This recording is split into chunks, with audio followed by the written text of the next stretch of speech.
Hi there, and thanks for joining me on this video. My name's Andy Rowe and I run a website called trendfollower.co.uk. In this video I'm going to look at the different asset classes that I monitor for my trend following portfolio and decide whether I want to be in or out of them. But before I do that, let me just make a quick disclaimer just to remind you that I'm not a financial advisor. I'm just a regular person like you probably. This is not the place to get financial advice, and anything that I do on the video here is just about my own trading. It's not recommendations about what you should do, so copy me at your own risk. Okay, so moving on, I divide my investment portfolio into 5 different slices: shares, property, gold, commodities and bonds. And I use a very simple timing system to decide whether I want to be in or out of the market. I use the average for the year on the whole, the MA52, and if the price is above it, I want to stay invested. So let's have a look at shares, and I use a unit trust called Fundsmith to give me exposure to shares, and this is its graph. It's well above the MA52, so I'm staying invested. Nice and easy, nothing for me to worry about here. Property, now in my last email I talked about how I'm changing from using the TR Property Investment Trust to using the iShares UK Property ETF. This is because I think it has better trending properties because it's just exposed to one market at the moment.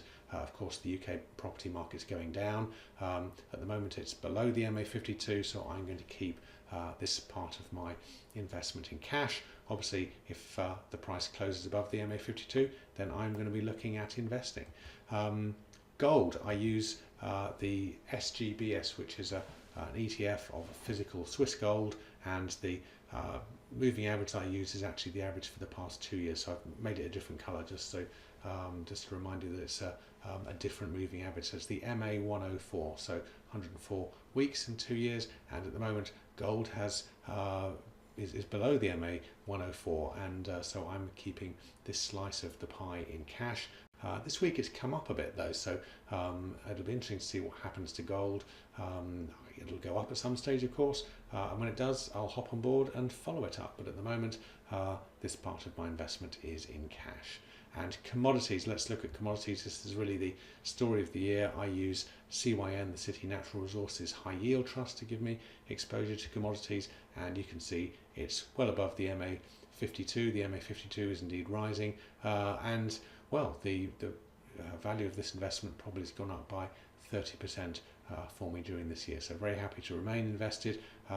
Will it continue during 2017? Of course, I have no idea.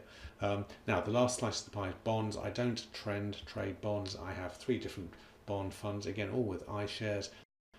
One denominated in British pounds, one in euros, and one in US dollars. I just hold them, and they're just part of the portfolio, so I don't worry about trying to trade them. So what have I got to do next week? Well, nothing at the moment. I have no signals, so I'm staying in shares. I'm not in the property market. I'm not in the gold market. I am in the commodities market, and my bonds just stay as they are. So nice and easy. If you haven't been to my website, please do pay us a visit. www.trendfollower.co.uk is the name of the website.